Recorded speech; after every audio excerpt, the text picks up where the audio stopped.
नमस्कार, मैं हूं डॉक्टर राजीव लोचन।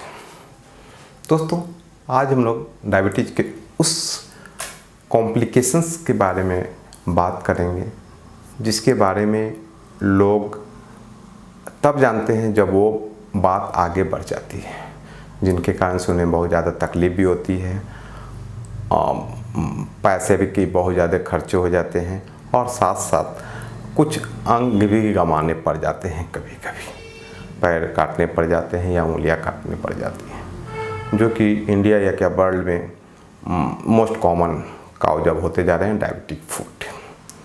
तो इसके बारे में हम लोग आज आसान शब्दों में चर्चा करेंगे।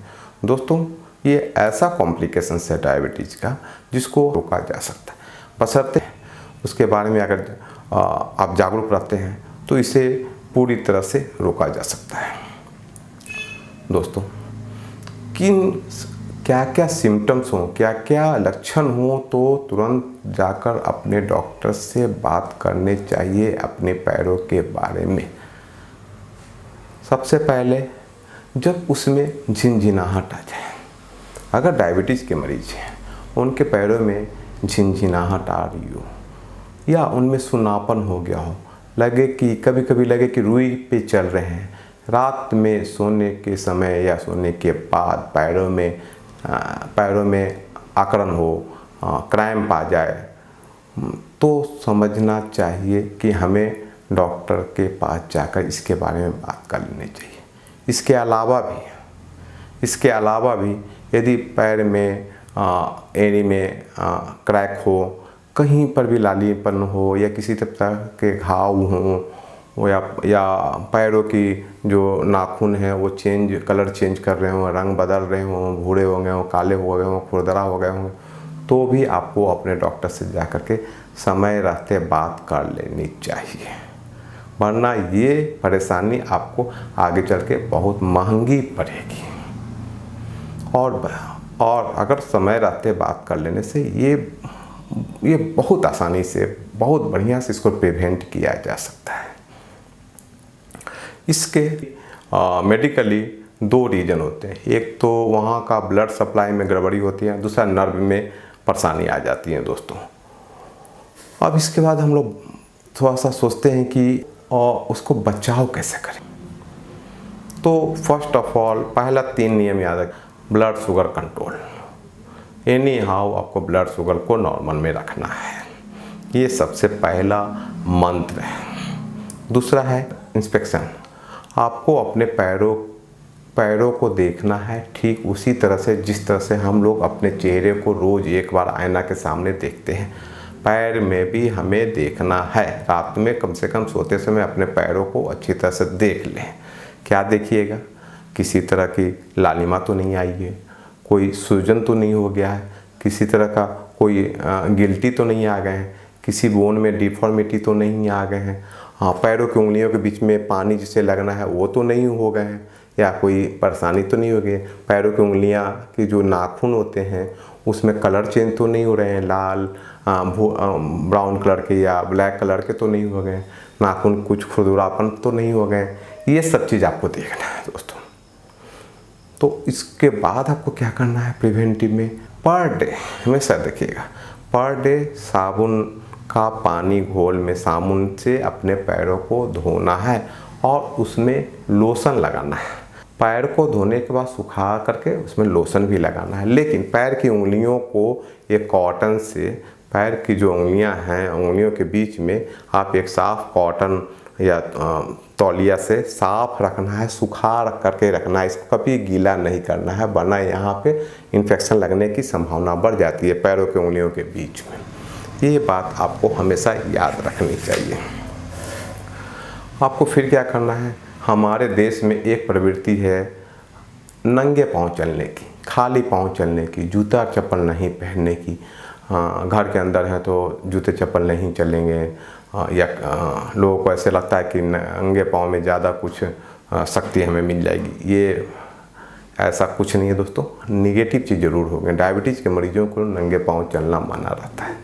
एनी हाउ उन्हें कंफर्ट फुटवेयर पहनना है, जो आसान आरामदायक फुटवेयर को पहनना है, पैरों के में जूते या चप्पल जो आरामदायक हो। आप बोलेंगे घर के अंदर चप्पल या जूते कैसे पहने। दोस्तों घर के अंदर के लिए एक अलग से ले लीजिए जूता या चप्पल, लेकिन आप पहनिए ज़रूर, ये आपको बहुत ज़रूरी चीज़ है। और जब घर के बाहर जाएं तो जूता जो आप पहन रहे हैं उसको एक बार उलट करके देख लीजिए, उसके अंदर में कोई कील वील तो नहीं गिरा हुआ है, कोई कांटी तो नहीं है, कोई कंकर तो नहीं है जो आपको हानि करेगा। आप अनजाने में चले जाएंगे और वो आपके पैर को धीरे धीरे करके इंजुरी करते रहेंगे, पैर के तलवे को इंजुरी करेंगे, जो आपको आपके लिए बहुत बड़ा घातक होने वाला। इसलिए ज़रूर अपने जूते या चप्पल को जब पहन रहे हो तो उसे इंस्पेक्शन ज़रूर करें कि अंदर में कुछ है कि नहीं और कंफर्टेबल है कि नहीं। तीसरी बात है, जब आप जूते खरीदने जाएं या चप्पल खरीदने जाएं तो शाम के वक्त में जाएं। अब बोलें शाम के वक्त में क्यों? अधिकतर डायबिटीज़ के मरीजों में थोड़ी बहुत सूजन आ जाती है पैरों में, जो शाम होते होते बढ़ते हैं। तो मैक्सिमम जो होते हैं पैरों का जो माप होता है वह शाम को मैक्सिमम हो जाता है।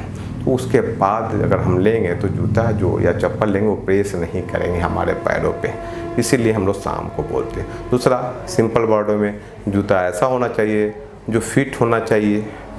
दूसरा, वो आपकी रक्षा करे, पैरों को रक्षा करने वाला होना चाहिए।